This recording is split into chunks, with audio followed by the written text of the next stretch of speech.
நீங்கள் மறுபடியும் பிறந்த ஒரு கிறிஸ்தவர்களா இருப்பீர்களானால், மறுபடியும் பிறந்த அந்த பிறப்புக்கு அடுத்த அந்த ஜீவனத்துக்கு அடுத்த ஒளி எங்கே காணோம் என்று யாக்கோபுடைய கேள்வி இந்த இடத்துல கேட்கப்பட்டிருக்கிறது.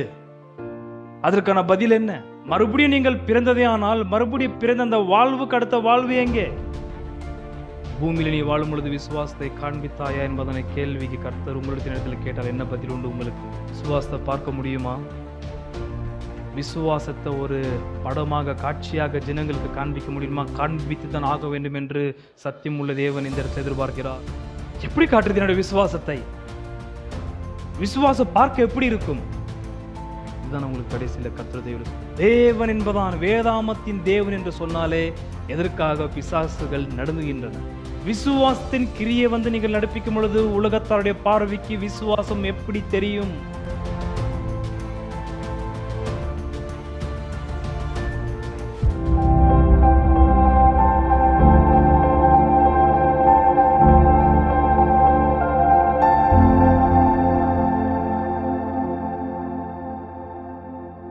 James chapter 2 verses 14 to 23.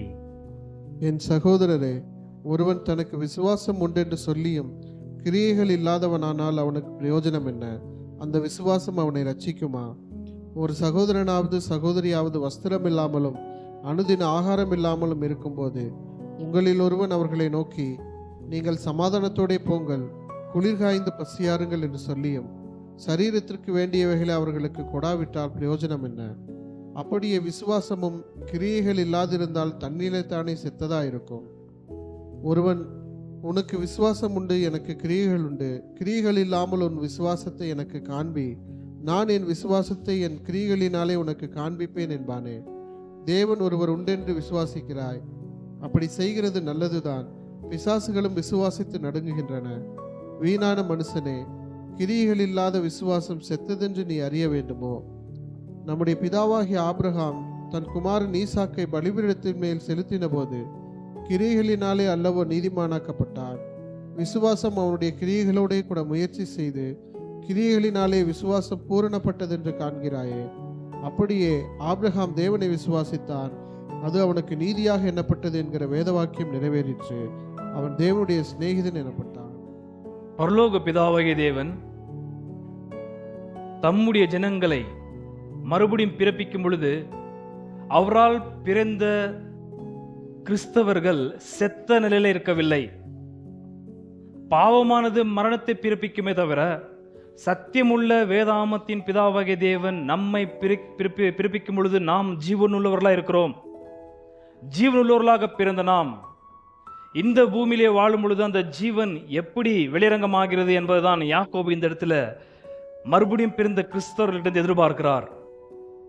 பிதாவாகிய தேவன் நம்மை மறுபடியும் பிறப்பித்ததே ஆனால் அவரால் பிறந்தவர்களாகிய நாம் அவருடைய வாழ்க்கையை இந்த பூமியில நாம் வாழும் பொழுது அதை காண்பித்து தான் ஆக வேண்டும்.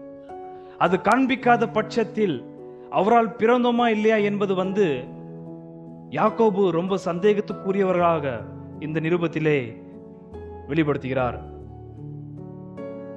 பிதாவினால் பிறந்த எந்த ஒரு விசுவாசியும், பிதாவினால் மறுபடியும் பிறந்த எந்த ஒரு கிறிஸ்தவனும் அவரால் பிறந்த அந்த ஜீவனுக்கு அடுத்த வாழ்க்கையை வாழ்ந்துதான் ஆக வேண்டும். அந்த ஜீவனத்துக்கு அடுத்த வாழ்க்கைக்கு பேருதான் விசுவாசம் என்று யாக்கோபு பேரு கொடுத்து ரொம்ப அற்புதமாய் அந்த விசுவாசத்துக்கு அடுத்த வெளிப்பாடை கொடுத்து வருகிறார். அந்த விசுவாசம் செத்த நிலையில் இருந்ததே ஆனால் மறுபடியும் பிறந்தேன் என்று சொல்லுகிற நீங்கள் ஒன்று பிறக்காமல் இருக்க வேண்டும். ஏனென்றால் செத்த பிணமாக பிதாவாகிய தேவன் பிறப்பு கொடுப்பது கிடையாது. ஒருவேளை மனிதர் வயிற்றிலே குழந்தைகள் செத்த நிலையில வெளியே வரலாம். ஆனால் பரலோக பிதாவாகிய தேவன் மறுபடியும் நம்மை ஜெனிப்பிக்கும் பொழுது நம்மை செத்த பிணமாக அவர் வெளியே கொண்டு வரவில்லை. அவர் மறுபடியும் நம்மை ஜெனிப்பிக்கும் பொழுது நாம் ஜீவன் உள்ளவர்களாக, பரத்துக்குரிய ஜீவன் உள்ளவர்களாக தான் வெளியே வந்தோம். இப்படி பரத்துக்குரிய ஜீவன் உள்ளவர்களாய் வெளியே வந்த பட்சத்தில் இந்த பூமியில வாழும் பொழுது அந்த ஜீவனுடைய காட்சி எங்கே என்பதுதான் யாக்கோபுடைய ஒரு கேள்விக்குறியா இருக்கிறது. எவ்வளவு பேருக்கு திருடமாய் தெரியும் நான் மறுபடியும் பிறந்த ஒரு கிறிஸ்தவன் என்றீங்க. நீங்கள் மறுபடியும் பிறந்த ஒரு கிறிஸ்தவர்களா இருப்பீர்களானால் மறுபடியும் பிறந்த அந்த பிறப்புக்கு அடுத்த அந்த ஜீவனத்துக்கு அடுத்த ஒளி எங்கே காணோம் என்று யாக்கோபுடைய கேள்வி இந்த இடத்துல கேட்கப்பட்டிருக்கிறது. அதற்கான பதில் என்ன? நற்கிரியைகளை பத்தி பேசவில்லை. மறுபடியும் நீங்கள் பிறந்ததே ஆனால் மறுபடியும் பிறந்த அந்த வாழ்வுக்கு அடுத்த வாழ்வு எங்கே? அந்த வாழ்வுக்கு அடுத்த பேரு தான் ஜீவனுள்ள விசுவாசம், ரட்சிக்கிற விசுவாசம், பிரயோஜனமுள்ள விசுவாசம் என்று 2ஆம் அதிகாரத்தில் தெளிவாக இந்த இடத்துல சொல்லியிருக்கிறார்.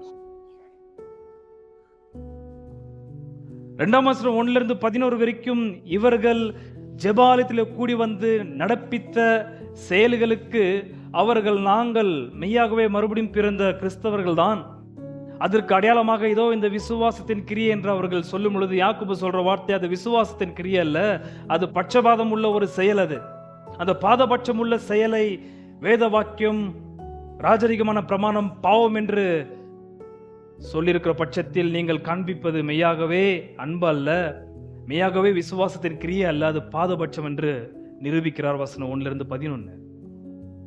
2ஆம் அதிகாரத்திலிருந்து பார்க்கும் பொழுது எந்த கிரியும் இல்லை, வெறும் பேச்சு தான் அடங்கி இருக்கிறது, வெறும் வாயிலிருந்து பேச்சு தான் வந்து கொண்டிருக்கிறது. பெரிய பெரிய மகத்துவம் உள்ள தியாலஜிக்கு அடுத்த ரொம்ப பெரிய உபதேசங்களுக்கு அடுத்த பதங்களை பயன்படுத்தி கொண்டிருக்கிறார்கள். ஆனால் அதுல மறுபடியும் பிறந்த வாழ்வுக்கு அடுத்த வெளிச்சம் இல்லை.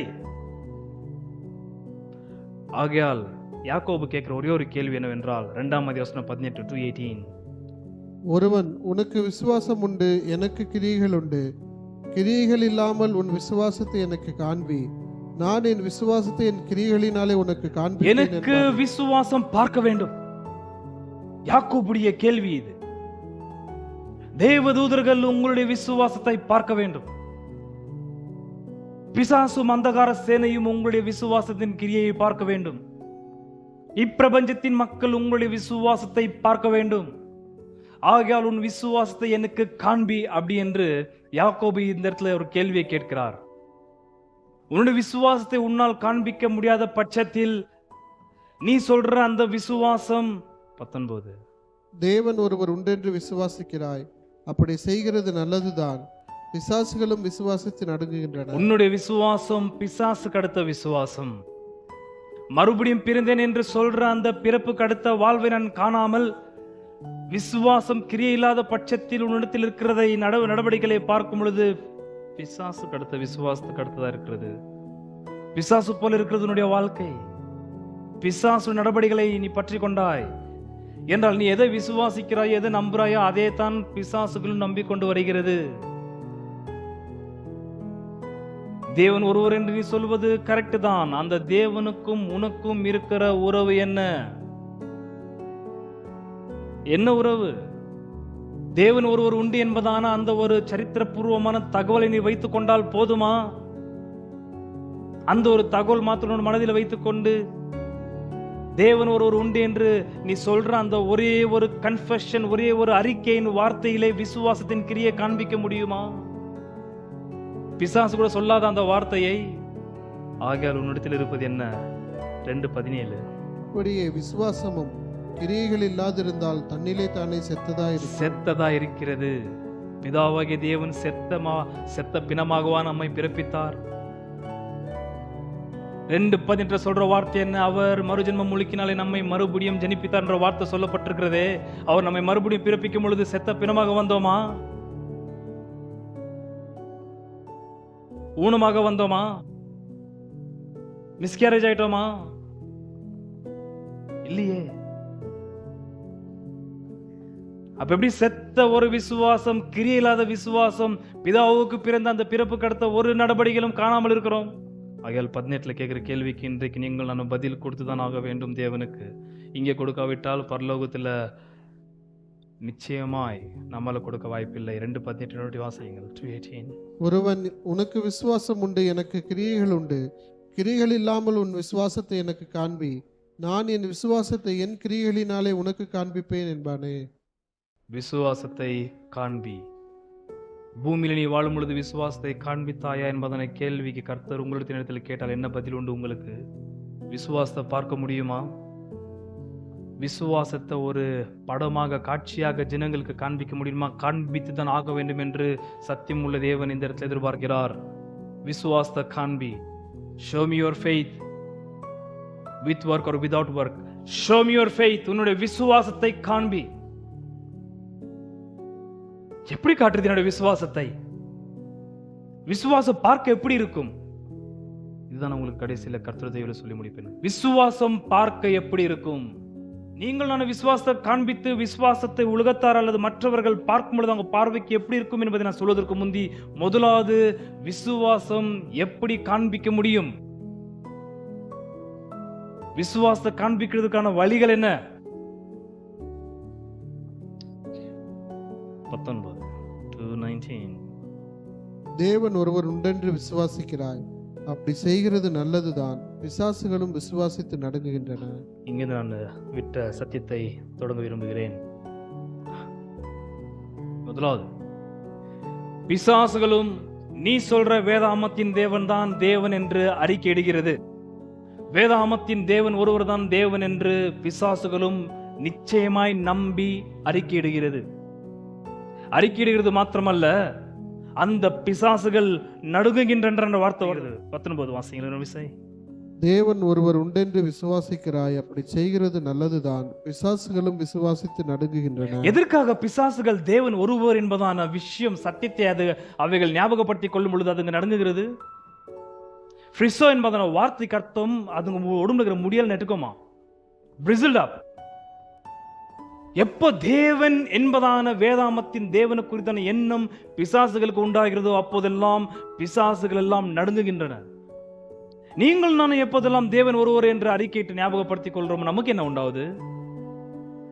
முதலாவது, எதற்காக பிசாசுகள் நடுங்குகின்றன? தேவன் என்பதான வேதாமத்தின் தேவன் என்று சொன்னாலே எதற்காக பிசாசுகள் நடுங்குகின்றன? ஏன் ஒதுருது பிசாசு? ஏன் அலருது? 5ஆம் அதிகாரம் 9. சகோதரரே, நீங்கள் நியாயந்தீர்க்கப்படாதபடிக்கு ஒருவருக்கொருவர் விரோதமாய் முறையிடாதிருங்கள். இதோ நியாயாதிபதி வாசற்படியில் இருக்கிறார். எதற்காக அசுத்தாவிகள் நடுங்குகின்றன என்பதனை கேள்விக்கு அசுத்தாவிகள் வேதாமத்தின் தேவனை ஞாபகப்படுத்திக் கொள்ளும் போது அவைகளுக்கு நன்றாய் தெரியும், மறுபடியும் இந்த தேவன் இரண்டாவது முறை இரட்சகராகிய இயேசு கிறிஸ்து நிமித்தமாய் வெளிப்பட்டால் நியாயாதிபதியாக வெளிப்படுவார். இந்த தேவன் வெளிப்படும் பொழுது எங்களுக்கு, எங்களுடைய கூட்டத்திற்கு நித்தியமாக நியாய தீர்ப்பு உண்டாகும். ஆகையால் இவருடைய இரண்டாவது வருகையை நினைக்கும் போதெல்லாம் இந்த அசுத்தாவிகளுக்கு பயங்கரமான பயமும் நடுக்கமும் உண்டாகிறது. ஏனென்றால் இந்த தேவனுக்கும் அசுத்தாவிகளுக்கும் இருக்க சம்பந்தம் என்னவென்றால், இவர் நியாயாதிபதி. இந்த அசுத்தாவிகளை சிட்சிக்கத்தக்கதாக, தண்டிக்கத்தக்கதாக, நித்தியமாய் நியாய தீர்ப்பு கொடுத்து தள்ளத்தக்கதான ஒரு நியாயாதிபதி ஸ்தானத்தில் இருக்கிறார் இந்த பிசாசுகளுக்கு. ஆகையால் தான் அசுத்தாவிகள் இந்த வேதாமத்தின் தேவனுடைய பெயரை சொன்னாலே நடுங்குது. உங்களுக்கு எப்படி? இந்த ஒரே தேவன் என்று நீ அறிக்கையிடுற அந்த தேவனை பத்தி பிசாசுகள் கேட்கும் பொழுது நடுங்குகிறதுக்கு காரணம் அந்த ஒரே தேவன் அவைகளை நியாயந்திருக்க போகிறார். அங்கிருந்து தள்ளினார் பரலோகத்திலிருந்து.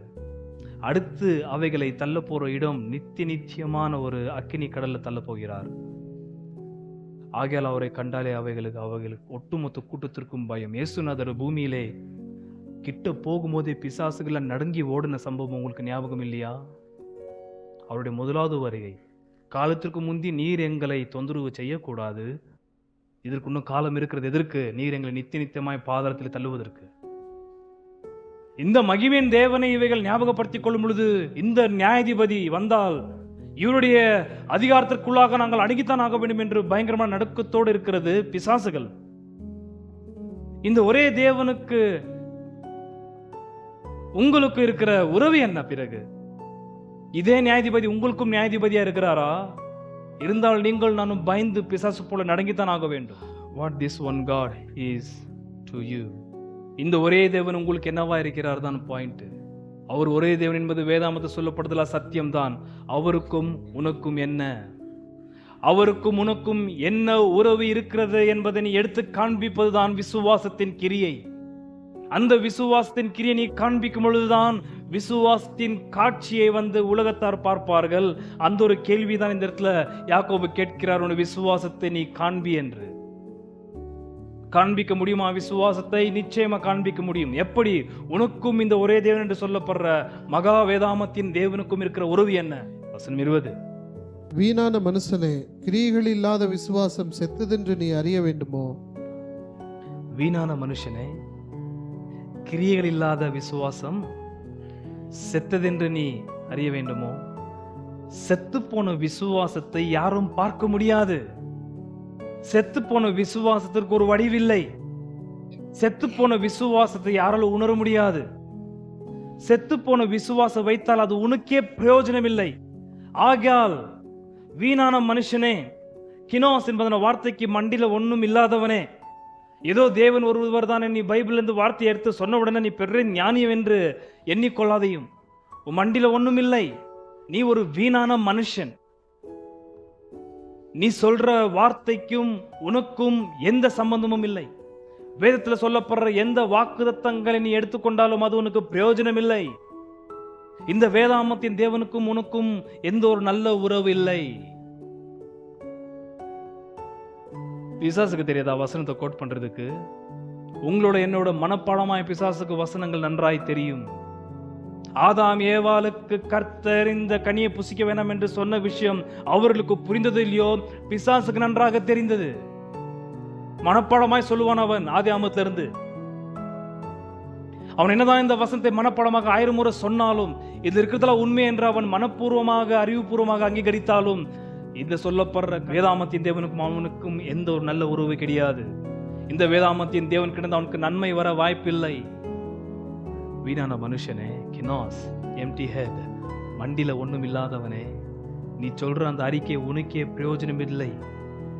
உன்னுடைய செத்த விசுவாசம் ஃபர்ஸ்ட் ஆஃப் ஆல் உனக்கே யூஸ் இல்லை. அது நீ அறியாமல் இருக்கிறாயா என்று சொல்லி, இப்போ ஜீவனுள்ள விசுவாசம், கிரியை செய்கிற விசுவாசம், உபயோகம் உள்ள விசுவாசத்தை பற்றி எடுக்கிறாரு யாக்கோபு. இங்க கொஞ்சம் நீங்கள் நன்றாய் கவனிக்க வேண்டும். இந்த வாரமும் அடுத்த வரப்போகிற கர்த்தருடைய கிருபையிலே அடுத்த வாரமும் இந்த சத்தியத்தை தான் தியானிக்க இருக்கிறோம். யாக்கோபு இப்போ சரித்திரபூர்வமாக ஒரு சம்பவத்தை எடுத்து காண்பிக்கிறார். விசுவாசத்தின் கிரியை எப்படி காட்சி பொருளா இருக்கிறது என்பதற்கு.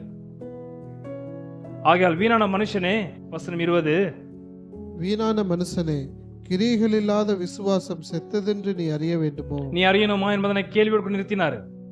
உன்னுடைய விசுவாசம் செத்த விசுவாசம் என்று உனக்கு அறியணுமா, உனக்கு தெரியணுமா என்று கேள்வியோடு கூட நிறுத்திட்டு, இப்போ விசுவாசம் எப்படி கிரியை செய்கிறது என்பதற்காக பழைய ஏற்பாடுல இருந்து ஒரு அற்புதமான சம்பவத்தை எடுத்து காண்பிக்கிறார் இந்த இடத்துல யாக்கோபு. வசனம் 21, நம்முடைய பிதாவாகிய ஆபிரகாம் தன் குமாரன் ஈசாக்கை பலிபீடத்தின் மேல் செலுத்தின போது கிரியைகளினாலே அல்லவோ நீதிமானாக்கப்பட்டான். எதற்காக இந்த இடத்துல ஆபிரகாமை கொண்டு வருகிறார் யாக்கோபு? நம்முடைய பிதாவாகிய ஆபிரகாம், அதாவது மொத்த யூதர்கள் தான் அங்க இருக்கிறாங்க, புறஜாதிகள் யாருமே கிடையாது. யூதர்களுக்கு அவர் அந்த பதத்தை எடுத்து பயன்படுத்துகிறார். நம்முடைய பிதாவாகிய ஆபிரகாம். இதற்கு முன்னாடி அவர் சொன்ன பிதா ஜோதிகளின் பிதா. ஜோதிகளின் பிதா போனவருக்கு இந்த இடத்துல இவர் இப்போ உதாரணத்திற்கு விசுவாசத்தின் கிரியை, ஜீவனுள்ள விசுவாசம், பிரயோஜனம் உள்ள விசுவாசம், கிரியை செய்கிற விசுவாசத்திற்கு அற்புதமான ஒரு திருஷ்டாந்தத்தை இந்த இடத்துல யாக்கோபு எடுத்து காண்பிக்கிறார். ஆபிரகாம், நம்முடைய பிதாவாகிய ஆபிரகாம், இவருடைய வரலாறிலே குறிப்பிட்ட ஒரே ஒரு சம்பவத்தை மாத்திரம் எடுக்கிறார். அந்த சம்பவம் என்னவென்றால், தன்னுடைய ஜேஷ்ட புத்திரனாகிய ஈசாக்கை பலி கொடுக்கிற ஒரு சம்பவம். ரொம்ப யோசித்து பார்த்தேன். ஆபிரகாமுடைய ஒட்டுமொத்த வாழ்க்கையிலே அவருடைய விசுவாசத்தின் கிரியை எவ்வளவோ இருக்கிறது. எதற்காக ஈசாக்கை பலி கொடுக்கிற சம்பவத்தை மாத்திரம் இந்த இடத்துல யாக்கோபு எடுத்தார் என்பதற்கு. 12ஆம் அதிகாரத்துல தேவன் அழைத்த அழைப்புக்கு செவி கொடுத்து தன்னுடைய சொந்த குடும்பத்தையும் வீட்டையும் இனத்தாரையும் விட்டு போனார். நல்ல சம்பவம் அது. 13ஆம் அதிகாரத்துல லோத்து தன்னுடைய பார்வைக்கு தேவனுடைய தோட்டம் போல இருக்கிற சோதோம் கோமாரை விரும்பி போனாரு. ஆனால் கர்த்தர் கொடுத்த வாக்குத்தத்தம் பண்ண அதே தேசத்தில் தங்கியிருந்தார் ஆபிரகாம். 14ஆம் அதிகாரத்துல அற்புதமான ஒரு ஜெயத்தை, வெறும் 300 பேர் வாலிபர்களை வைத்துக்கொண்டு 4-5 ராஜாக்களுக்கு விரோதமாக யுத்தம் செய்து அவர் வெற்றி எடுக்கிறார் 14ஆம் அதிகாரத்தில். அதுவும் விசுவாசத்தின் நல்ல ஒரு கிரியை. 15ஆம் அதிகாரத்தில் ஆபிரகாம் விசுவாசத்தான், அது அவனுக்கு நீதியாக எண்ணப்பட்டது என்று கீழே சொல்லுவார். அது ரொம்ப அற்புதமான ஒரு ஸ்டேட்மெண்ட். ஆபிரகாமை பற்றி சொன்ன வார்த்தை அத்தையும் அவர் கோட் பண்ணவில்லை எடுத்த உடனேங்க. 17ஆம் அதிகாரத்தில் விருத்த சேதனை செய்கிறார் ஆபிரகாம் தன்னோட கூட இந்த எல்லா ஒட்டுமொத்த ஆட்களையும். அந்த விருத்த சேதனுடைய கிரியை கூட இந்த இடத்துல எடுத்து காண்பிக்கவில்லை. 18ஆம் அதிகாரத்துல கர்த்தருக்கும் கூட வந்த 2 தேவதூதர்களுக்கும் அவர் உபசரிப்பு கொடுத்தார். அதை பத்தியும் அவர் இந்த இடத்துல கோட் பண்ணவில்லை. 21ஆம் அதிகாரத்துல ஈசாக்கு பிறக்கிறார். அது 21ஆம் அதிகாரத்துல ரொம்ப அற்புதமான சம்பவம் என்ன தெரியுமா? ஈசாக்கை பலியா கேட்ட கர்த்தர் ஈசாக்கை பலியா கேட்பதற்கு முந்தி இஸ்மாவேலை நீ உன்னுடைய வீட்டை விட்டு துரத்து என்று சொல்லுகிறார். ஆபிரகாம் அப்படியே இஸ்மாவேலை அவனுடைய முதல் குமாரன் ஆகாருக்கு பிறந்த முதல் இஸ்மாவேலை வீட்டை விட்டு துரத்துறாரு ஆபிரகாம். எவ்வளவு பெரிய விசுவாசத்தின் கிரியே அது. ரொம்ப அதிகமா நேசித்தார் இஸ்மாவேலை. 13-14 வருஷத்துக்கு முந்தி பிறந்தவன், ஈசாக்கு முந்தி பிறந்தவன். அவன் வாழ்க்கையில அநேக ஆண்டுகளுக்கு அப்புறம் ஒரே ஒரு அருமையான குமாரன் பிறந்தான் என்றால் அது இஸ்மாவேல் தான் அவனுடைய பார்வைக்கு. எப்போ சாரால் வந்து என் குமாரனாகி ஈசா கூட இவன் சுதந்திரவாளி ஆகக்கூடாது, இவனை வெளியேற்றி என்று சொல்லும் பொழுது ஆபிரகாம் நொந்து போனான். ஆனால் ஆகார் கர்ப்பவதியா இருக்கும் பொழுது இவள் என்னுடைய அடிமை பெண், என் வீட்டில் இருக்கக்கூடாது என்று சொல்லும் பொழுது உன் இஷ்டத்தின்படி நீ செய், துரத்தி விடு, உனக்கு வேணாக்கா என்று சொன்னா அப்படி துரத்தி விட்டாங்க. ஆனா இஸ்மாவேலை வெளியேற்றி என்று சாரால் சொல்லும் பொழுது ஆபிரகாமுக்கு ரொம்ப व्यसனம் உண்டானதாக வேத வாக்கியம் சொல்லப்பட்டிருக்கிறது. உடனே கர்த்தர் வெளியரங்கமாகி ஆபிரகாம் சொன்ன வார்த்தை, சாரால் சொன்னபடி செய், இஸ்மாவேலை வெளியேற்று, அவன் ஈசா கூட சுதந்திரவாளி ஆகக்கூடாது என்று சொன்ன உடனே இமிடியேட்டா செய்தாரு. எப்போ? 21ஆம் அதிகாரத்துல. அதுக்கப்புறம் 22ஆம் அதிகாரத்தில் நடக்கிற சம்பவம், ஈசாக்கை பலி கொடுக்கிற சம்பவத்தை இந்த இடத்துல எடுத்திருக்கிறார். யோசித்து பார்த்து இவ்வளவு சம்பவங்கள் எல்லாத்தையும் விட்டுட்டு எதற்காக ஈசாக்கை பலி கொடுக்கிற சம்பவத்தை யாக்கோபு எடுத்து நமக்கு காண்பிக்கிறார் என்பதற்கு அதற்கான பதில் 2ஆம் வசனம் 18. ஒருவன் உனக்கு விசுவாசம் உண்டு, எனக்கு கிரியைகள் உண்டு, கிரியைகள் இல்லாமல் உன் விசுவாசத்தை எனக்கு காண்பி, நான் என் விசுவாசத்தை என் கிரியைகளினாலே உனக்கு காண்பிப்பேன். தன்னுடைய ஜேஷ்ட புத்திரனாகிய ஈசாக்கை பலி கொடுப்பது நிமித்தமாக ஆபிரகாமுடைய விசுவாசம் ஒட்டுமொத்த மக்களுக்கும் காட்சியாக தெரிகிறது, படமாக தெரிகிறது. உன் விசுவாசத்தை எனக்கு காண்பி என்று சொன்னார் தெரியுமா? ஆகையால் ஆபிரகாமுடைய விசுவாசத்தின் கிரியை வந்து நீங்கள் நானும் பிரத்யட்சமாய் பார்க்க வேண்டும் என்றால் அதற்கு ரொம்ப அருமையான ஒரு காட்சியை வந்து அவர் ஜேஷ்ட புத்திரனை பலி கொடுத்த சம்பவம் தான். வசனம் 18 கேள்விக்கான அருமையான பதில் சரித்திரபூர்வமாக யாக்கோபு 2ஆம் அதிகார வசனம் 21 தொடங்குகிறார். இங்க ரொம்ப பெரிய ஒரு கான்ட்ரோவர்சி இருக்கிறது. பவுல் கூட ரோமருக்கு நிருபத்திலும் கலாத்தியரிலும் இதே ஆபிரகாமுடைய சம்பவத்தை எடுக்கும் பொழுது அவர் வேற கோணத்தில் பேசுகிறார், இவர் வேற கோணத்தில் பேசுகிறார். ஆகையால் ஒன்னுக்கொன்னும் பொருந்தாமல் வேதத்திலே ரொம்ப குழப்பம் இருக்குது என்று அநேகர் எண்ணிக்கொள்கிறார்கள். தப்பு அது. யாக்கோபு பவுல் வெளிப்படுத்தாத கண்ணோட்டத்திலே விசுவாசத்தை வெளிப்படுத்துகிறார். பவுல் விசுவாசத்தை வேற பார்வையில வெளிப்படுத்துகிறார். அது பவுல் நிருபங்களில் போகும்பொழுது நாம் சுலபமாக பார்க்கலாம். கலாத்தியர் 3ஆம் அதிகாரத்திலும் ரோமர் 4ஆம் அதிகாரத்திலும் ஆபிரகாம் பத்தி பவுல் பேசும் பொழுது ஆபிரகாம் கிரியைகளினாலே அல்ல அவன் ரட்சிக்கப்பட்டது, நீதிமானாக்கப்பட்டது, விசுவாசத்தினால அவன் நீதிமானாக்கப்பட்டான் என்பதை வார்த்தை ஸ்ட்ரைட் ஃபார்வர்டா பேசியிருப்பாரு. ஆனா இங்க பாத்தீங்கன்னாக்கா வசனம் 21 சொல்லப்படுது, நம்முடைய பிதாவாய் ஆபிரகாம் தன் குமாரன் ஈசாக்கை பலிபீடத்தின் மேல் செலுத்தின போது கிரியைகளினாலே அல்லவோ நீதிமானாக்கப்பட்டான். சரி, ஒரு சாம்பிளுக்கு உங்களுக்கு நான் வாசிக்கிறேன். இங்க வெளில வைத்துக்கொண்டு ரோமர் 4 கொஞ்சம் திருப்பிடுங்கள். இருக்கிற பெரிய கான்ட்ரவர்சி அது, தியோலஜிக்கல் கான்ட்ரவர்சி இருக்கிறது. 4ஆம் அதிகாரம் வசனம் 1-2 வாசியுங்கள். அப்படியானால் நம்முடைய தகப்பனாகிய ஆபிரகாம், இது பவுல் சொல்றது. ஓகே, யா, நம்முடைய தகப்பனாகிய ஆபிரகாம் மாம்சத்தின்படி எண்ணத்தை கண்டடைந்தான் என்று சொல்லுவோம். ஆபிரகாம் கிரியைகளினாலே நீதிமானாக்கப்பட்டான், மேன்மை பாராட்ட அவனுக்கு ஏது உண்டு? ஆகிலும் தேவனுக்கு முன்பாக மேன்மை பாராட்ட ஏது? வேத வாக்கியம் என்ன சொல்லுகிறது? ஆபிரகாம் தேவனை விசுவாசித்தான், அது அவனுக்கு நீதியாக எண்ணப்பட்டது என்று சொல்லுகிறது. கிரியை செய்கிறவனுக்கு வருகிற கூலி கிருபை என்று எண்ணப்படாமல் கடன் என்று எண்ணப்படும். ஒருவன் கிரியை செய்யாமல் பாவியை நீதிமானாக்குகிறவிடத்தில் விசுவாசம் வைக்கிறவனாயிருந்தால் அவனுடைய விசுவாசமே அவனுக்கு நீதியாக எண்ணப்படும். அந்தபடி கிரிகள் இல்லாமல் நீதிமான் என்று எண்ணப்படுகிற மனுஷனுடைய பாக்கியத்தை காண்பிக்கும் பொருட்டு எவர்களுடைய அக்கிரமங்கள் மன்னிக்கப்பட்டதோ, எவர்களுடைய பாவங்கள் மூடப்பட்டதோ அவர்கள் பாக்கியவான்கள். ஆல்ரைட், அது உங்களுக்கு நான் டீட்டெயில் எக்ஸ்பிளைன் பண்ணுறதுக்கு நேரம் எடுத்துக்கோம். கலாத்தியர் 3க்கு வந்துருங்க.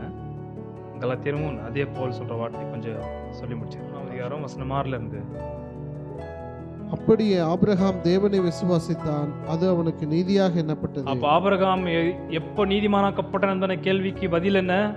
ஆபிரகாம் தேவனை விசுவாசித்தான், அப்பொழுது அவன் நீதியாக எண்ணப்பட்டான். அப்போ ஆபிரகாம் விசுவாசனால் நீதிமானாக்கப்பட்டானா அல்லது கிரியைகளினாலே நீதிமானாக்கப்பட்டானா என்பதனை கேள்வி கடந்த 1800 வருஷமாக கேள்வியாகவே தர்க்கங்களுக்குள்ளாக போய் கொண்டிருக்கிறது. ஆதி திருச்சபைக்கு எந்த பிரச்சனையும் இல்லை, அப்போஸ்தலருடைய காலகட்டத்தில் எந்த ஒரு குழப்பமும் இல்லை. அதுக்கப்புறம் பவுலுடைய நிருபங்களை நீங்கள் பார்க்கும் பொழுது விசுவாசத்தினாலே ஆபிரகாம் நீதிமானாக்கப்பட்டான். யாக்கோபு நீங்கள் பார்க்கும் பொழுது கிரியைகளினாலே ஆபிரகாம் நீதிமானாக்கப்பட்டான் என்ற வார்த்தை ரொம்ப தலைகளாக எதிர்ப்புதிராக இருக்கிறதாக, அது புரியாத பட்சத்தில் நாம் அதை குழப்புகிறோமே தவிர ஆதி திருச்சபைக்கும் அப்போஸ்தலருக்கும் அந்த குழப்பமே இல்லை. ஆகையால் விசுவாச மார்க்கத்தார்கள் எவர்களோ அவர்களே ஆபிரகாமின் பிள்ளை என்று அறிவீர்களாக. கீழே மேலும் தேவன் விசுவாசத்தினாலே பிரஜாதிகளை நீதிமான்கள் ஆக்குகிறார் என்று வேதம் முன்னாக கண்டு. அப்ப விசுவாசத்தினால தேவன் என்ன பண்றாரு? நீதிமானாக்குறார். யார? ஜனங்களை, புறஜாதிகளை, ஆபிரகாமை, இஸ்ரவேலரை.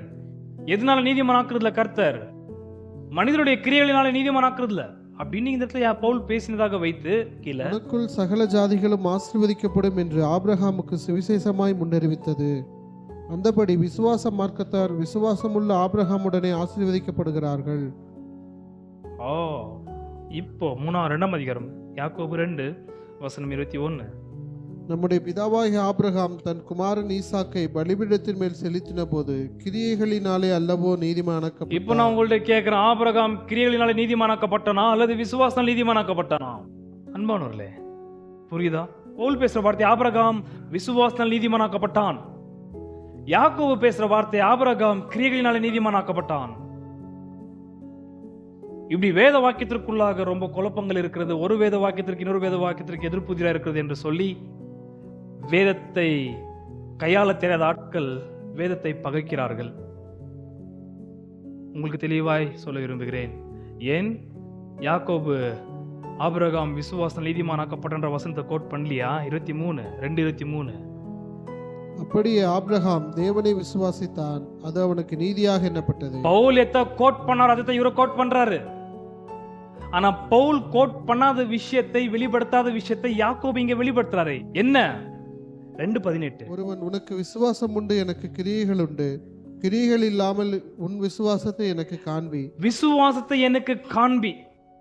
அப்படி ஆபிரகாம் தேவனால் விசுவாசத்தினாலே நீதிமானாக்கப்பட்டான் என்பதற்கு கிரியைகளினாலே காண்பித்த சம்பவத்தை மாத்திரம் தான் இந்த இடத்துல யாக்கோபு பேசுகிறார். புரிஞ்சுதுங்களா உங்களுக்கு? விசுவாசம் இல்லாமல் கிரியைகளினாலே நீதிமானாக்கப்பட்டான் என்று யாக்கோபு சொல்லவில்லை. பரத்திலிருந்து அருளப்பட்ட தேவனால் இவர் விசுவாசத்தால் நீதிமானாக்கப்பட்டார் என்பதை நமக்கு எப்படி தெரியும் என்பதனை கேள்விக்கு அவருடைய விசுவாசத்தின் கிரியை என்ன? அவருடைய விசுவாசத்தின் கிரியை, தன்னுடைய ஜேஷ்ட புத்திரனை அவர் பலிபீடத்தின் மீது வைத்து பலி கொடுக்கத்தக்கதாக துணிகரப்பட்டார். அப்படி அவருடைய விசுவாசத்தின் கிரியை முதலாவது சொன்னவருக்கு இவர் மெய்யாகவே 15ஆம் அதிகாரம் 6ல சொல்ல போற விசுவாசம் நீதிமானாக்கப்பட்டார் என்பதான வார்த்தை மெய்தான். காரணம், அவருடைய விசுவாசத்தின் நடக்கை அவருடைய விசுவாசத்தின் கிரியை, அவருடைய விசுவாசம் ஜீவன் உள்ளதும், அவருடைய விசுவாசம் பிரயோஜனம் உள்ளதும், அவருடைய விசுவாசம் கிரியை செய்கிறதுமா இருக்கிறது என்பதற்கு 22ஆம் அதிகாரத்துல 85 இருந்து 22ஆம் அதிகாரத்துல எவ்வளவு வருஷம் கேப்னு தெரியல, 50 வருஷம் இருக்கலாம். ஏன்னா நீங்க 23 வாசிக்கும் பொழுது சாராய் சாகிற சம்பவம் 127. 90 இருக்கும் பொழுது யார் பிறந்தது? ஈசாக்கு. சாராய்க்கு 90 வயது இருக்கும் பொழுது ஈசாக்கு பிறந்தார். 127 அவங்க சாகும் பொழுது இவருக்கு 37 வயது. சில பேர் நினைக்கிற விஷயம் தெரியுமா? ஈசாக்கு பலிபீடத்தின் மீது பலி செலுத்தும் பொழுது இயேசுநாதருக்கு எப்படி 33 வயது இருக்கிறதோ அதே 33 வயது இவருக்கு இருந்திருக்கலாம். யாருக்கு? ஈசாக்கு என்பதான கேள்விகளை எழுப்புறாங்க. இருக்கலாம். ஆதியாகமத்தை பற்றி பேசும்பொழுது நான் ரொம்ப இன்ட்ரெஸ்டிங்கான சப்ஜெக்ட் அதை உங்கள்கிட்ட பேசியிருக்கிறேன். நான் 2ஆம் அதிகாரம் நல்லா ஞாபகம் இருக்கிறது. ஆபிரகாம் பலி செலுத்தத்தக்கதாக கத்தியை ஓங்கி கழுத்து அறுக்கிற நிலைமைக்கு வரும் பொழுது 2 முறை பரலோகத்திலிருந்து வானத்திலிருந்து கர்த்தருடைய கர்த்தராகிய இயேசுநாதர் ஆபிரகாமே உன் பிள்ளையாண்டனை எதுவுமே செய்யாது என்று சொல்லி முடித்த பிறகு நீங்கள் அங்கே பார்த்தீங்கன்னாக்கா ஆபிரகாம் கீழே இருந்த 2 வாலிபர்கள் வேலையாட்டில் கூட கூண்டு போனார் தெரியுமா? ஆபிரகாம் கீழே இருந்த 2 வாலிபர்கள் கூட வந்தார் வார்த்தை இருக்கும். ஆனால் ஈசாக்கு கூட வந்ததான வார்த்தையே இல்லை. பார்க்குறீங்களா அது? ஓகே, 22ஆம் அதிகாரம் ஆதியாகமம். ஜெனிசிஸ் 22 உங்களுக்கு சுவாரஸ்யமான விஷயத்தை நான் காண்பித்து விட்டுறேன். 22 1 2 3 வாசிங்க. இந்த காரியங்கள் நடந்த பின்பு தேவன் ஆபிரகாமை சோதித்தார். எப்படியெனில், அவர் அவனை நோக்கி, ஆபிரகாமே என்றார். அவன், இதோ அடியேன் என்றான். அப்பொழுது அவர், உன் புத்திரனும் உன் ஏகசுதனும் உன் நேசகுமாரனுமாகிய ஈசாக்கை நீ இப்பொழுது அழைத்து கொண்டு மோரியா தேசத்துக்கு போய் அங்கே நான் உனக்கு குறிக்கும் மலைகள் ஒன்றின் மேல் அவனை தகன பலியாக பலியிடு என்றார். ஆபிரகாம் அதிகாலையில் எழுந்து தன் கழுதையின் மேல் சேணங்கட்டி தன் வேலைக்காரர்கள் 2 பேரையும் தன் குமாரன் ஈசாக்கையும் கூட்டிக் கொண்டு தகன பலிக்கு கட்டளைகளையும் பிளந்து கொண்டு. மொத்தம் எவ்வளோ பேர்? ஆபிரகாம், ஈசாக்கு, 2 வாலிபர்கள், மொத்தம் 4 பேர். ஓகே, 1 வசனம் 14, 21:14. ஆபிரகாம் அதிகாலையில் எழுந்து, நல்லா கவனிக்கணும், 21:14 வந்து ஆபிரகாம் அதிகாலை எழும்பி இஸ்மாவேலை துரத்துற சம்பவம்.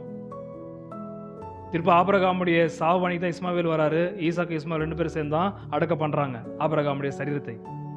21 வந்து இஸ்மாவேலை துரத்துற சம்பவம்.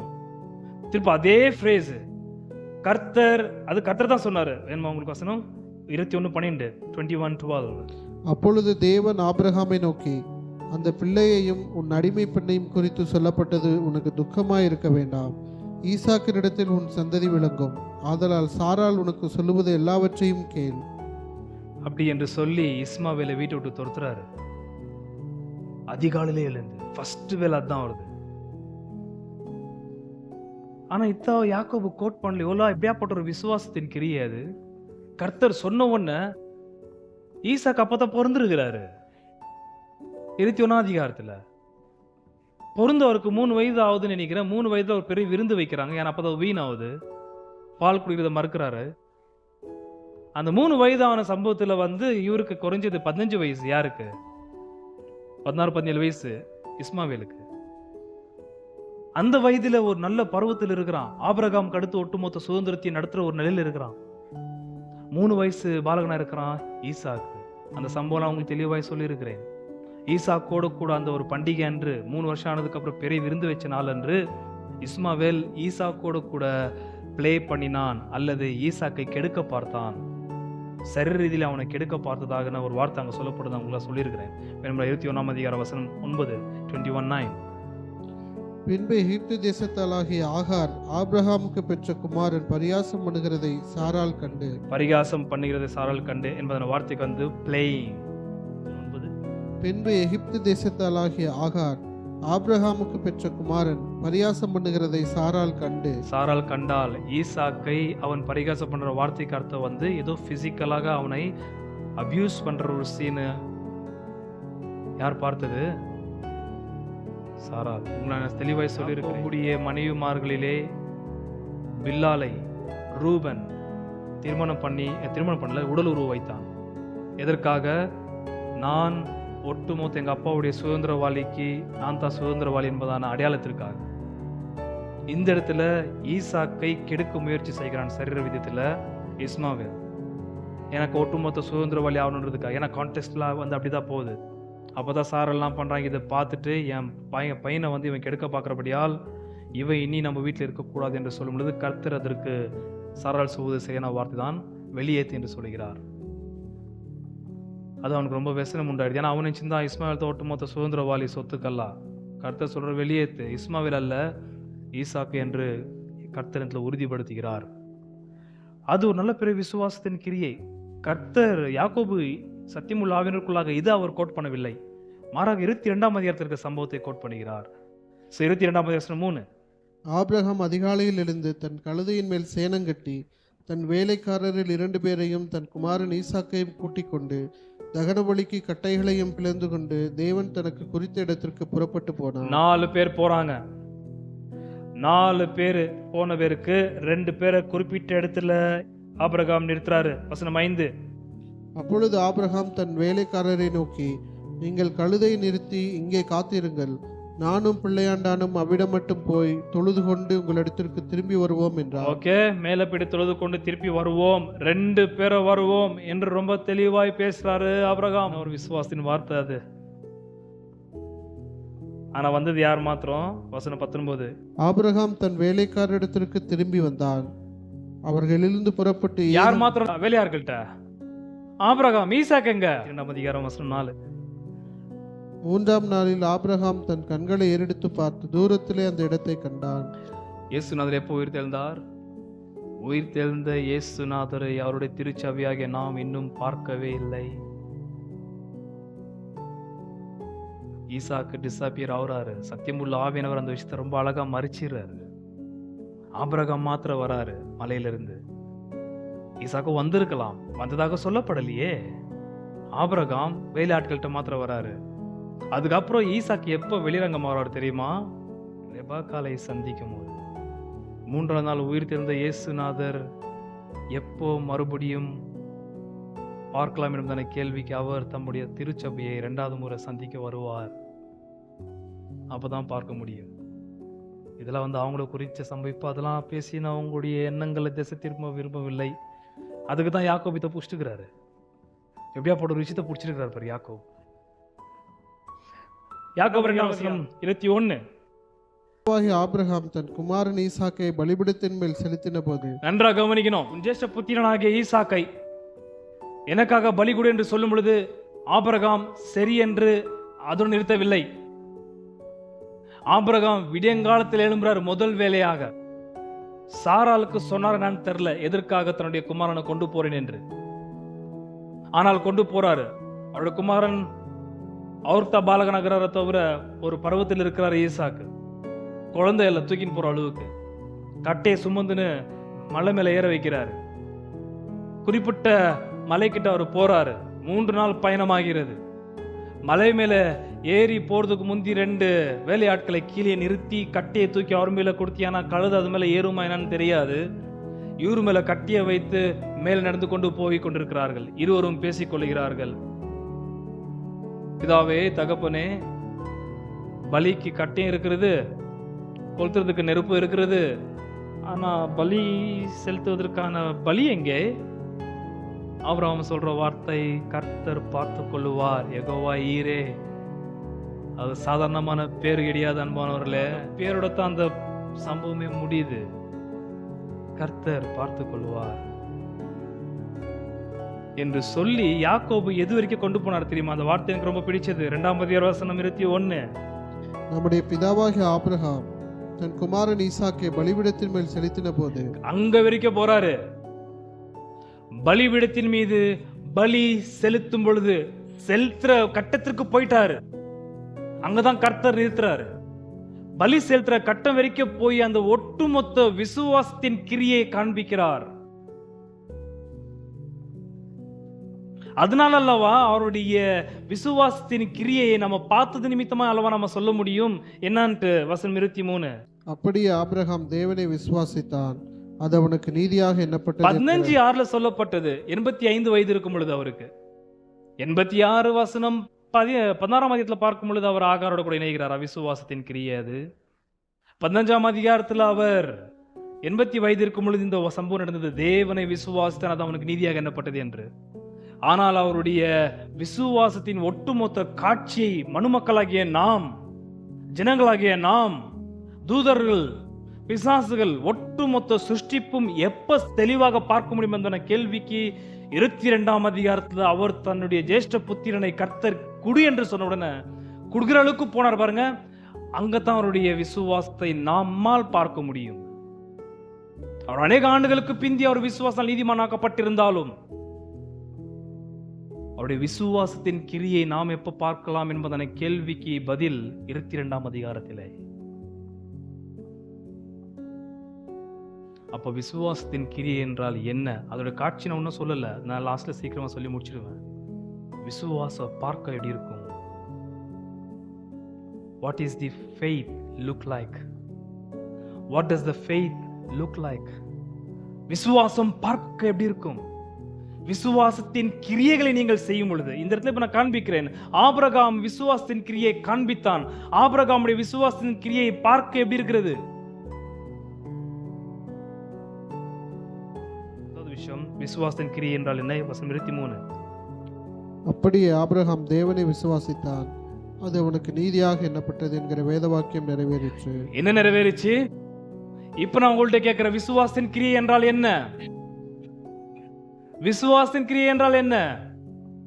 வேத வாக்கியத்தை நிறைவேற்றுவது. இங்கே நான் பிதாவினால் மறுபடியும் பிறந்தேன் என்று அந்த வேத வாக்கியத்தை நீங்கள் நானும் அல்லவா நிறைவேற்ற வேண்டும். தேவன் ஒருவர் உண்டு என்று நீ சொல்லும் பொழுது அவர் உனக்கு ஒருவர் தான் தேவன் என்று நீ நிரூபிக்க வேண்டியது அல்லவா? வேத வாக்கியத்தை நீ நிறைவேற்ற வேண்டாமா? வேத வாக்கியத்தை நிறைவேற்றுவதுதான் விசுவாசத்தின் ஜீவன் உள்ள கிரியை, விசுவாசத்தின் பிரயோஜனம் உள்ள கிரியை.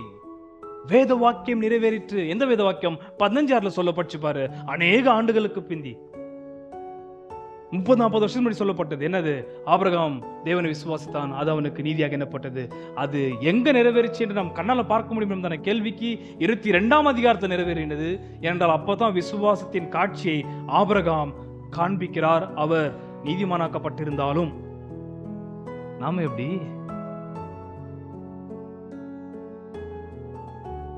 அட்லீஸ்ட் நம்ம ஒரு வசனமாவது நிறைவேற்ற வேண்டாமா? விசுவாசத்தின் கிரியை என்றால் என்ன? வேதத்தை நிறைவேற்றுவது. விசுவாசத்தின் கிரியை என்பதன வார்த்தைக்கு அர்த்தமே கர்த்தர் வார்த்தையை நிறைவேற்றுவது. 1:27 அனைவரும் நான் வாசிக்கிறதுக்கு என்னுடைய வாசிக்கலாம். 127. திக்கற்ற பிள்ளைகளும் விதவைகளும் படுகிற உபத்திரவத்திலே அவர்களை விசாரிக்கிறதும் உலகத்தால் கரைபடாதபடிக்கு தன்னை காத்துக் கொள்கிறதுமே பிதாவாகிய தேவனுக்கு முன்பாக மாசில்லாத சுத்தமான. எந்த தேவன் நீ பிதா என்று கூப்பிடுகிறாயோ அந்த பிதாவை நீ மகிமைப்படுத்த வேண்டும் என்றால், பிரியப்படுத்த வேண்டும் என்றால், அவர் உன்னிடத்தில் எதிர்பார்க்கிற ஒரே ஒரு வேத வசனம் என்னவென்றால், திக்கற்ற பிள்ளைகளையும் விதவைமார்களையும் விசாரிப்பதும் தனக்கு இப்பிரபஞ்சத்தின் தீட்டுப்படாதபடிக்கு கரைபடாதபடிக்கு காத்துக்கொள்ளணும். That one verse. எப்போ ஒரு வசனத்தை நீங்கள் நாம் நிறைவேற்றுகிறோமோ அது விசுவாசத்தின் கிரியையாக தெரிகிறது. 22ஆம் அதிகாரம் வசனம் 18. இந்த வசனத்தை வாசிக்கணும் சொன்னேன். நீ என் சொல்லுக்கு கீழ்ப்படிந்தபடியினால். நீ எதற்கு கீழ்ப்படிந்தபடியால்? என்னுடைய வார்த்தைக்கு நீ கீழ்ப்படிந்தபடியால், என்னுடைய வார்த்தையை நீ நிறைவேற்றினபடியால், என்னுடைய வார்த்தையை நீ பரிபூர்ணப்படுத்தினபடியால். 2ஆம் அதிகார வசனம் 22. அடுத்த வாரம் இங்க தான் தொடங்குவேன். 2:22 யாக்கோபு. விசுவாசம் அவனுடைய கிரியைகளோட கூட முயற்சி செய்து கிரியைகளினாலே விசுவாசம் பூரணப்பட்டது என்று. விசுவாசம் எங்க பூரணப்பட்டது? வசனத்தை நிறைவேற்றும் பொழுது. வசனம் இருக்கிறது, விசுவாசமும் இருக்கிறது. அந்த விசுவாசம் உங்க வாழ்க்கையில என்னுடைய வாழ்க்கையிலும் பரிபூர்ணப்பட வேண்டும் என்றால் அந்த வசனத்தை நிறைவேற்ற வேண்டும். வசனத்தை நிறைவேற்றுவதுதான் விசுவாசத்தின் கிரியை. அந்த விசுவாசம் பரிபூர்ணப்பட்ட நிலையிலே உலகத்தார் கண்டிப்பா பார்ப்பார்கள். எப்போ விசுவாசம் பரிபூர்ணப்படுதோ அந்த ஒரு சீனை உலகத்தார் பார்க்கும் பொழுது எப்படி இருக்கும் தெரியுமா? இப்பதான் உங்களுக்கு விசுவாசத்துடைய வடிவு சொல்ல விரும்புகிறேன். மறுபடியும் பிறந்தோடைய வடிவை பத்தி நான் 4-5 வாரத்துக்கு முந்தி பேசியிருக்கிறேன். விசுவாசத்தை எனக்கு காட்டு என்று சொல்றாரு தெரியுமா? யாக்கோபு வசனம் 18. ஆபிரகாம் விசுவாசத்தை காண்பித்தான், நடக்கையிலே காண்பித்தான். நடக்கை என்றால் என்பதன வார்த்தைக்கு அர்த்தம் வேதத்தை நிறைவேற்ற வேண்டும். வேதத்தை நிறைவேற்றணும். உங்களை பத்தி இங்க சொல்லப்பட்ட வேத வாக்கியம் நிறைவேற வேண்டும். நீங்கள் மறுபடியும் பிறந்த கிறிஸ்தவர்களாக இருப்பீர்களானால் இங்க சொல்லப்படுற வேத வசனத்தை நீங்கள் நானும் நிறைவேற்றி உலகத்தாருக்கு இவன் விசுவாசத்தினால் நீதிமானாக்கப்பட்ட ஒரு கிறிஸ்தவன் என்று நிலைநாட்ட வேண்டியதா இருக்கிறது. நீங்கள் நானும் வேதத்தை நிறைவேற்றி முடித்தால் அந்த விசுவாசம் உலகத்தாருக்கு எப்படி தெரியும் தெரியுமா? 2:18 வாசிங்கள். கீழே நான் சொல்ல விரும்புகிறேன். ஒருவன் உனக்கு விசுவாசம் உண்டு, எனக்கு கிரியைகள் உண்டு. கிரியைகள் இல்லாமல் உன் விசுவாசத்தை எனக்கு காண்பி, நான் என் விசுவாசத்தை என் கிரியைகளினாலே உனக்கு காண்பிப்பேன் என்பானே. எனக்கு காண்பி, உன் விசுவாசத்தை நீ எனக்கு காண்பி. நான் பார்க்கணும், நான் பார்க்க விரும்புறேன். என்னுடைய கேள்வி, விசுவாசம் பார்க்க எப்படி இருக்கும்? எனக்கு வெளிரங்கமான காட்சி வேண்டாம். 2ஆம் அதிகாரம் 2-3. ஏனெனில் பொன் மோதிரமும் மினுக்குள்ள வஸ்திரமும் தரித்திருக்கிற ஒரு மனுஷனும் கந்தையான வஸ்திரம் தரித்திருக்கிற ஒரு தரித்திரனும் உங்கள் ஆலயத்தில் வரும்போது மினுக்குள்ள வஸ்திரம் தரித்தவனை கண்ணோக்கி, எனக்கு அந்த காட்சி வேண்டாம். அது விசுவாசத்தை காண்பிக்கல. உன்னுடைய வெளிரங்கமான உடைகள் எனக்கு விசுவாசத்திற்கு அடையாளமா இல்லை. அவ விசுவாசம் பார்ப்பதற்கு எப்படி இருக்கும்? தரித்திரமாய் தெரியுமா? ஐஸ்வர்யமா தெரியுமா?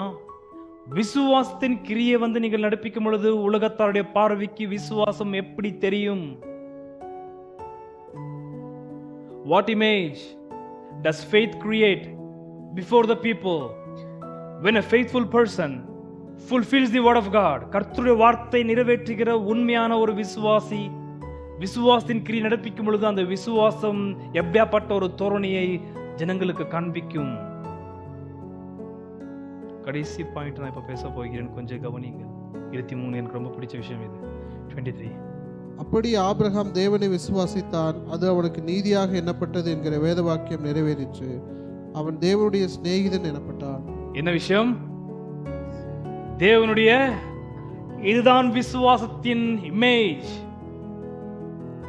இதுதான் விசுவாசத்தின் ஒரு இமேஜ். விசுவாசத்தின் கிரியை நீங்கள் நடப்பித்து வேதத்தை நிறைவேற்றும் பொழுது உலகத்தாருக்கு என்ன தெரியுமா தெரியும்? விசுவாசம் தேவனுடைய சிநேகிதன், தேவனுடைய பிள்ளை அப்படி சொல்லப்படவில்லை, தேவனுடைய அடிமை அப்படியும் சொல்லப்படவில்லை. இது நமக்கும் அவருக்கு இருக்கிற உறவு. இது நான் அவருடைய அடிமை, நான் அவருடைய பிள்ளை, நான் அவருடைய சேவகன், நான் அவருடைய ஊழியக்காரன். இதெல்லாமே நமக்கும் அவருக்கும் மாத்திரம் இருக்கிற உறவு. அது நமக்குள்ளே பேசிக்கிறோம். அது ஆனா உலகத்தானுக்கு நீங்கள் விசுவாசத்தை பரிபூர்ணப்படுத்தி காண்பிக்கும் பொழுது உலகத்தானுக்கு எப்படி தெரியும் என்ற கேள்விக்கு பதில் இவன் சொல்லுகிற ஒரே தேவனுடைய சிநேகிதன். ஹல்லேலூயா. என்ன மாதிரி வார்த்தை பாத்தீங்களா? அது பிலோஸ். உங்களே என்னையும் பார்த்து சொல்லுவாங்களா யாருன்னா இவன் தேவனுடைய சிநேகிதன்ட்டு?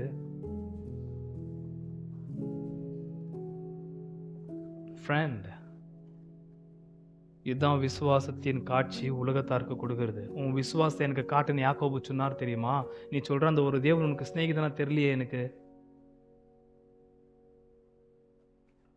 நீ ஒரே தேவன் உண்டு என்று விசுவாசிக்கிறாய், அந்த தேவனுக்கு உனக்கு ஒரு லிங்கம் இல்லையே. அந்த தேவனுக்கு நீ சிநேகிதனா பார்க்கலையே. அப்ப எப்படி நீ தேவனுக்கு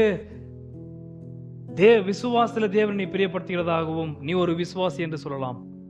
விசுவாசத்தின் கிரியை வேத வாக்கியத்தை நிறைவேற்றும் பொழுது அந்த விசுவாசம் எனக்கு எப்படி காட்டும் என்பதான கேள்விக்கு ஒரு சிநேகிதனா உன்னை காண்பிக்கும். உன்னை பார்க்கும் பொழுது நீ தேவனுக்கு சிநேகிதன் என்று சொல்லப்படும். என்ன அந்த வார்த்தைக்கு அர்த்தம்? You are walking along with your friend, the creator of the universe. உலகத்தை சிருஷ்டித்த சிருஷ்டி கர்த்தர் என்பதான உன்னுடைய சிநேகிதரோடு கூட நீ நடந்து கொண்டு போய் கொண்டிருக்கிறத நான் பார்த்துன்னு இருக்கிறேன். அதான் விசுவாசத்தின் காட்சியாமே. You're not alone. ஏன்பா உன்னுடைய சிருஷ்டி கர்த்தர் உன் ஃப்ரெண்டு பத்தி எனக்கு சொல்லுன்னு சொல்லிட்டு, ஏன்னா ஃப்ரெண்டை பத்தி ஃப்ரெண்டுக்கு தான் நல்லா தெரியும். யாரை பத்தி தெரிஞ்சுக்கணும்? வானத்தையும் பூமியை படைத்த கர்த்தர், அவர் என் ஃப்ரெண்டு தான். சொல்லு, உனக்கு என்ன தெரியணும் அவரை பத்தி? பேசுவீங்களா நீங்க? அப்படி பைத்தியக்காரன் சொல்லிட்டு போயிடுவான். ஆனா விசுவாசத்தின் கிரியை நீங்கள் நானும் பரிபூர்ணப்படுத்தி அதை செயலை காண்பிக்கும் போது, வசனத்தை நிறைவேற்றும் பொழுது அவனே கேட்பான், உன் சிநேகிதனா இருக்கிற உன் ஆண்டரை பத்தி கொஞ்சம் எனக்கு சொல்லு. 2 பேரும் ரொம்ப க்ளோஸ் ஆகுறீங்களே, ஃப்ரெண்டா, நெருக்கமாகறீங்களே. எப்படி இது? இந்த வார்த்தை நமக்கு பொருந்துமா? நம்மளை பார்த்து கர்த்தர் இப்படி சொல்ல வாய்ப்பு இருக்கா? கர்த்தர் சொல்ல மாட்டார், பார்க்குறவங்களை பற்றி சொல்லிட்டு இருக்கிறேன். எனக்கு காண்பின்னு சொன்னார் தெரியுமா? அதை பேசிட்டு இருக்கிறேன் நான். அப்போ விசுவாசம் பார்க்க எப்படி தெரியும்? தேவனுடைய சிநேகிதன். இந்த வார்த்தையை உங்களுக்கு எனக்கும் நிச்சயமாய் சொல்லுகிறேன், வேதத்தை முன்வைத்து சொல்லுகிறேன், கண்டிப்பாக பொருந்தும். ஆபிரகாமுக்கு மாத்திரமல்ல, நீங்கள் நான் எப்போ விசுவாசத்தை பரிபூர்ணப்படுத்துகிறோமோ, நம்முடைய பிதாவாகிய தேவன் என்னுடைய சிநேகிதன் என்பது பார்க்கிற உலகத்தாருக்கு நன்றாய் தெரியும். ஆகையால் தான் சோதம் கொமோர் நடக்க போற சம்பவத்தை இந்த கர்த்தர் ஆபிரகாம் என்பதான சிநேகிதன் கிட்ட பகிர்ந்து கொண்டார். நான் மூடி மறைக்கலாமா என் சிநேகிதன் கிட்ட நான் செய்ய போறது குறித்து? சாப்பிட்டு கிளம்பும் பொழுது அவர் பேசுற வார்த்தை அது. ஆபிரகாம் என் சிநேகிதன் கிட்ட மூடி மறைக்கலாமா என்று சொல்லிதான் சோதம் கொமோர் நான் அழிக்க போறேன் அப்படின்றாரு. அவரும் பார்த்தீங்கன்னாக்கா ஃப்ரெண்டா பேசுற அந்த இடத்துல ஏன் அயலான்கிறானே, லோத்துக்கிறானே ஆண்டவரை, அது எப்படி நீர் அதை அழிக்கலாம் அப்படின்னு சொல்லிட்டு பரிந்து பேச ஆரம்பிக்கிறார். தேவனுடைய சிநேகிதன். ஆனா உன் விசுவாச பார்த்தா யாருக்கு தெரியுமா நீ சிநேகிதனாகிற? 19 தேவன் ஒருவர் உண்டென்று விசுவாசிக்கிறாய், அப்படி செய்கிறது நல்லதுதான். பிசாசுகளும் விசுவாசித்து உன்னுடைய கிரியை இல்லாத செத்த விசுவாசத்தை பார்க்கும் போது உன் சிநேகிதன் யார் தெரியுமா? அந்தகாரத்தின் பிசாசுகள் எல்லாம் கூட்டமாகறீங்க. நீங்க நான் சொல்லல, வேதத்தை சொல்லி கொண்டிருக்கிறேன். யாக்கோபு சொல்றாரு, ஏன்பா விசுவாசத்தை பார்க்கும்போது எப்படி தெரியும் தெரியுமா? அது தேவனுக்கு சிநேகிதான ஒரு காட்சி கொடுக்கிறது விசுவாசம், கிரியை செய்கிற விசுவாசம். ஆனா கிரியில் அது உன்னுடைய விசுவாசத்தை பார்க்கும்போது உன்னுடைய சிநேகிதர்கள் வேதாமத்தின் கர்த்தர் அல்ல, பிசாசுகள். உன் உறவு அங்கத்தான் இருக்குது. அதனால பேயை பத்தி எது கேட்டாலும் சில பேர் நல்லா சொல்லுவாங்க. எனக்கு அந்த காட்சி வேண்டாம்.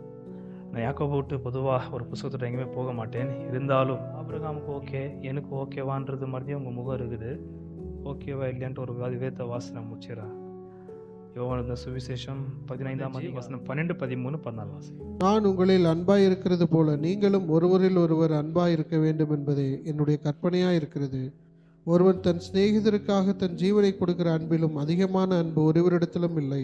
யாரை பார்த்து சொல்றாரு? இயேசுநாதர் சொல்ற வார்த்தை, நீங்கள் என்னுடைய சிநேகிதர்கள். நான் உங்களை எப்படி தருமா அன்பு கூறுறேன்? சிநேகிதர்களே, என் ஜீவனை கொடுத்து நான் அன்பு கூறுறேன். ஆகையால் தான் 12 சொன்ன வார்த்தை, ஒருவருக்கு ஒரு நீங்கள் அன்பு கூறணும். எப்படி? நான் உங்களை அன்பு கூர்ந்தது போல நீங்கள் அன்பு கூற வேண்டும். நான் உங்களை எப்படி அன்பு கூர்ந்தேன் சிநேகிதர்களே? நான் உங்களை அடிமை மனிதியா ட்ரீட் பண்ணேன். நீங்க எல்லாரும் எனக்கு அடிமை தான். ஏன்னா நான் ஆண்டவர், நான் எஜமான், நான் கர்த்தர், உண்மைதான். ஆனா நான் உங்களை அப்படியே நடத்தினேன். நான் அல்லவா உங்களுடைய பாதங்களை கழுவினேன். நீங்களே என் பாதங்களை கழுவுனீங்க. கீழே போங்க. நான் உங்களுக்கு கற்பிக்கிற யாவையும் நீங்கள் செய்வீர்களானால் என் சிநேகிதராய் இருப்பீர்கள். ஹல்லேலூயா. நீங்கள் எனக்கு சிநேகிதர்களா இருப்பீர்கள். எப்போ நீங்கள் கர்த்தருக்கு சிநேகிதர்களா இருப்பீர்கள்? என்னுடைய கற்பனைகளை நீங்கள் கை கொண்டால், விசுவாசத்தின் கிரியை நீங்கள் பரிபூர்ணப்படுத்தினால், என்னுடைய வேதத்தை நீங்கள் நிறைவேற்றினால், நீங்கள் என்னவா இருப்பீர்கள்? நீங்க போய் ஊர்ல சொல்ல வேண்டியதில்லை, இயேசுநாதர் என்னுடைய ஃப்ரெண்டு தெரியுமா உனக்கு அப்படின்னு. அவருடைய கற்பனைகள் நீர் கை கொண்டாலும், மனைவி உன்னை பார்த்து சொல்ற வார்த்தை, என் கிறிஸ்துவுடைய சிநேகிதன் என்னுடைய கணவர். கர்த்தருடைய கற்பனைகளை கை கொண்டால் மனைவியை பார்த்து புருஷ சொல்ற வார்த்தை, இவள் சாதாரணமான ஆள் மாதிரி தெரியல, என் மகா கர்த்தராக இயேசுநாதருடைய சிநேகிதியா இருக்கிறாள். நீங்க சொல்ல வேண்டியதில்லை, நீங்கள் சிநேகிதர்கள் இருப்பீர்கள். பாக்குறவனுக்கு அப்படிதான் தெரியும். அது எப்படி? விசுவாசத்தின் பரிபூர்ணம் ஒரு விசுவாச வாழ்க்கையில காணப்படும் பொழுது அவன் சிருஷ்டி கர்த்தருடைய சிநேகிதனாய் விளங்குவான். நீங்கள் ஒன்றும் தலை வச்சுக்க வேண்டியதே தேவையில்லை. கற்பனையை கீழ்ப்படிந்தால் யார்கிட்டையும் சொல்ல வேண்டியதில்லை. நீங்க நடந்து போகும்போதும் தெரியும், இவ ஒண்டியா நடந்துன்னு இல்லை, இவர் ஃப்ரெண்டு கூட நடந்து கொண்டு போயிருக்கிறாரு. யார் அது? அப்பப்போ சொல்றான் ஏதோ உயிர் தெழுந்த கர்த்தர்னு. அவர் கூட போற மாதிரியே இருக்குது, நடகிடலா போற அவர மாதிரியே இருக்குது. ஆமா, அப்படிதான். கர்த்தருக்கு சிநேகிதனா இருக்கிற ஒரு விசுவாசியை பார்த்தால், கர்த்தரை பார்த்து எப்படி பிசாசுகள் நடுங்குகின்றதோ அதே போல கர்த்தருடைய சிநேகிதர்களை பார்த்தும் பிசாசுகள் நடுங்கும். யாக்கோபு 4ஆம் அதிகாரம் வசனம் 7. ஆகையால் தேவனுக்கு கீழ்ப்படிந்திருங்கள். ஆகையால் தேவனுக்கு வார்த்தை முழுக்க கீழ்ப்படிந்திருங்கள். பிசாசுக்கு எதிர்த்து நில்லுங்கள். யாருக்கு எதிர்த்து நில்லுங்கள்? அவன் நீங்க எதிர்த்து நின்னு முறைச்சு பார்க்க மாட்டான். அது நீங்க டிவியில பாக்குற பேய். அது நீங்க டிவியில பாக்குற பேயில உங்களை முறைச்சு பாக்குறதும், சிரிக்கிறதும், கத்துறதும், பறக்குறதும், உங்க மேல வந்து உட்காருறதும் அப்படிதான் இருக்கும்.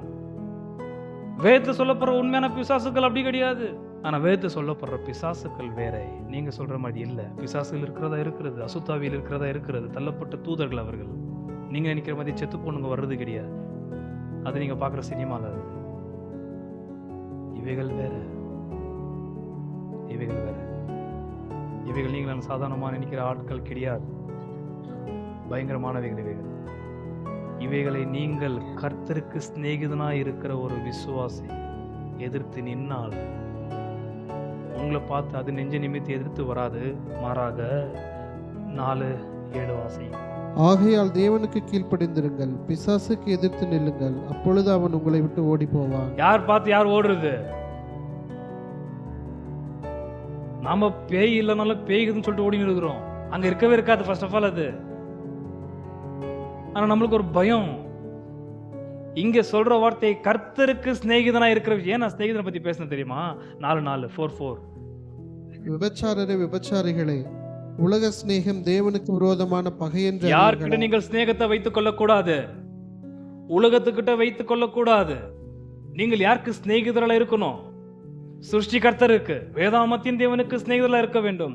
இப்படி நீங்கள் வேதாமத்தின் தேவனுடைய கற்பனைகளை கை கொண்டு விசுவாசத்தை பரிபூர்ணமாய் நடப்பித்து காண்பீர்களா இருந்தால், கர்த்தருக்கு சிநேகிதர்களா இருந்தால், பிசாசை எதிர்த்து நில்லுங்கள். அப்பொழுது அவன் உங்க வீட்டுக்கு வருவான்னு சொல்லப்படல, ஓடி போவான். What a promise. இது சும்மா ஊழியக்கார கூட அது பேய் பூச்சிக்கு வந்து ஓட்டுங்க. இல்ல விசுவாசிகளை பத்தி உங்களை பத்தி சொல்லப்பட்டிருக்குது. நீங்க தான் எதிர்த்து நிக்கணும். பேயை எதிர்த்து நிக்க வேண்டியது பிசாசை, அன்பானவர்களே. அக்கத்து பக்கத்து வீட்டுல இருக்கிறவன்ட்ட கிடையாது. இப்ப புரியுதா உங்களுக்கு விசுவாசத்தின் சீன் என்னன்ட்டு? விசுவாசத்தின் காட்சி புரியுதா? தேவனுக்கு சிநேகிதன். இந்த ஒரு இமேஜ் தான் நீங்கள் நானும் உலகத்தாருக்கு காட்ட வேண்டியதா இருக்கு. தான் யாக்கோபு கேட்கிறாரு, உன்னுடைய விசுவாசத்தை எனக்கு எப்படி காட்டுறது? நீ வேதத்தை நிறைவேற்றினாலே போதும். நீ காட்ட வேண்டியது ஒண்ணுமே, டிராமா பண்ண வேண்டியது ஒன்றும் தேவையில்லை. நீ வேதத்தை நிறைவேற்றினால் பார்க்குற எங்களுக்கு நல்லா தெரியும், நீ இந்த வேதாமத்தின் தேவனுடைய சிநேகிதன். ஹல்லேலூயா. இப்படியாப்பட்ட வார்த்தை கொஞ்சம் கவனித்து பாருங்க. எந்த அளவுக்கு கர்த்தருக்கு ஈனாக்கு மேல ஒரு விருப்பம் இருந்தால் அவன் 3 வருஷம் கர்த்தரோடு கூட சஞ்சரிக்கும் பொழுது எடுத்துக்கொண்டிருப்பார். எந்த அளவுக்கு கர்த்தர் நோவா மீது பிரியமா இருந்தால் நோவாவை அவன் குடும்பத்தார் மாத்திரம் 600 வருஷமா சஞ்சரித்தார். நோவா சும்மா இல்ல, கர்த்தரோட கூட ஃப்ரெண்ட், சிநேகிதர்கள். அதுக்கப்புறம் ஆபிரகாம் கர்த்தருடைய சிநேகிதன். நீங்கள் யாரு? இயேசு நான் சொன்ன வார்த்தை, என்னோட கற்பனைகளை கை கொண்டால் நீங்கள் எல்லோரும் என்னுடைய சிநேகிதர்கள். எப்படி கூப்பிட்டுருக்காரு பாத்தீங்களா? இருப்பீர்கள், சிநேகிதர்களாய் இருப்பீர்கள். பார்க்குறவங்களுக்கு இவன் சிநேகிதன் தெரியும். அது உங்க வீட்டில் இருக்கிறவங்களுக்கு கண்டிப்பா தெரியும் என் ஃப்ரெண்டு யாருன்றது. ஃப்ரெண்டு என்று சொன்னால் சாதாரணமான விஷயம் கிடையாது. லாஸ்ட் verse 14-15 வாசி. நான் உங்களுக்கு கற்பிக்கிற யாவையும் நீங்கள் செய்வீர்களானால் என் சிநேகிதராய் இருப்பீர்கள். இனி நான் உங்களை ஊழியக்காரன் என்று சொல்லுகிறதில்லை. அங்க ஊழியக்காரனாக்கா டூலாய், அதாவது அடிமைகள். நான் உங்களை இனி அடிமைகளாக கூப்பிட மாட்டேன். நீங்க எனக்கு அடிமைதான், நான் உங்களுக்கு ஆண்டவர் தான். ஆனாலும் நான் உங்களை அப்படி ஆசைங்க. ஊழியக்காரன் தன் எஜமான் செய்கிறதை அறிய மாட்டான். வேலைக்காரட்ட போய், வேலைக்காரன் அடிமைகிட்ட போய் எஜமான் உட்காந்து பேசினு இருப்பாரா பர்சனல் விஷயம்லாம்? யார்கிட்ட பேசுவாரு எஜமான்? ஃப்ரெண்டு கிட்ட தன்னுடைய ரகசியத்தை எல்லாத்தையும் சொல்லிட்டு இருப்பாரு. இந்த தேவனுக்கு நீங்க ஃப்ரெண்டா இருக்கிறதுக்கு முயற்சி செய்யாம இருக்கிறது காரணமே விசுவாசம், செத்த விசுவாசம் இருக்கிறதுனாலதான். கீழே, நான் உங்களை சிநேகிதர் என்றேன், ஏனெனில் என் பிதாவினிடத்தில் நான் கேள்விப்பட்ட எல்லாவற்றையும் உங்களுக்கு அறிவித்தேன். எல்லா ரகசியமும் உங்களுக்கு தெரியும். எதுவுமே மூடி மறைக்கலன்ற நம்முடைய கர்த்தர்.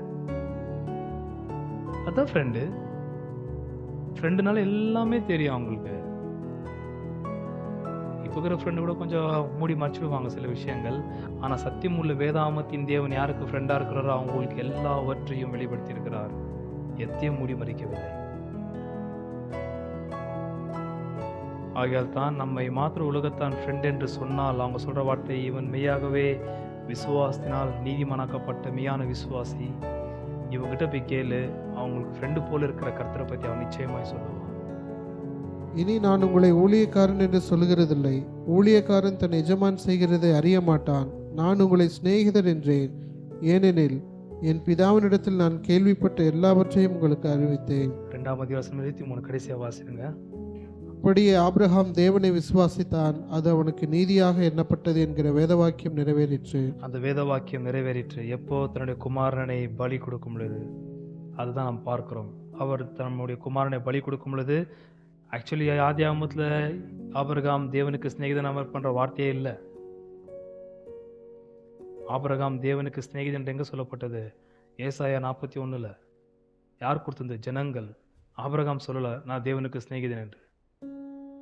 அவருடைய விசுவாசத்தின் கிரியை நடப்பிக்கும் பொழுது, வேதத்தை அவர் நிறைவேற்றும் பொழுது பார்த்த மக்கள் கொடுத்த பேர் தான் ஆபிரகாம் தேவனுக்கு சிநேகிதன் என்னப்பட்டான்.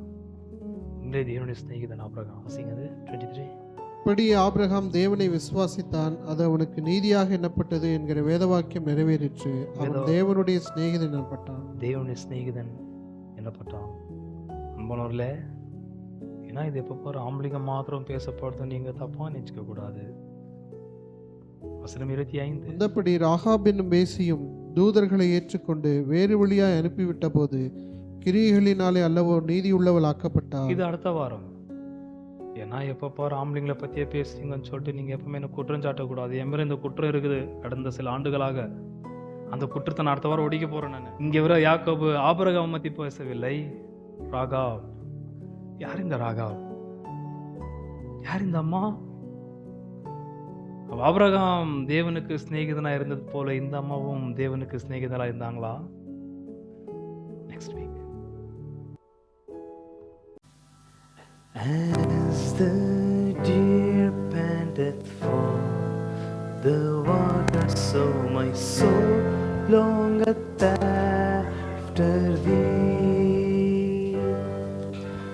You alone are my heart's desire, and I long to worship thee. You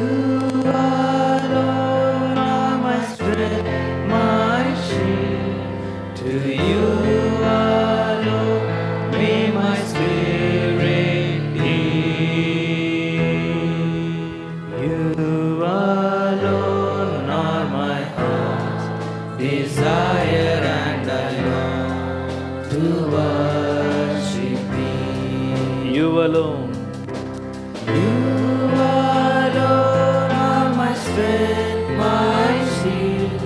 To you alone may my spirit yield. You alone are my heart's desire, and I long to worship thee. You're my friend and you are my brother, even though you are a king. I love you more than any other, so much more than you alone are my strength, my shield. To you alone may my spirit yield. You alone are my heart's desire, and I long to worship thee. I want you more than gold or silver, only you can satisfy. You alone are the real joy giver and the apple of my eye. You alone are my strength, my shield. To you alone may my spirit yield. You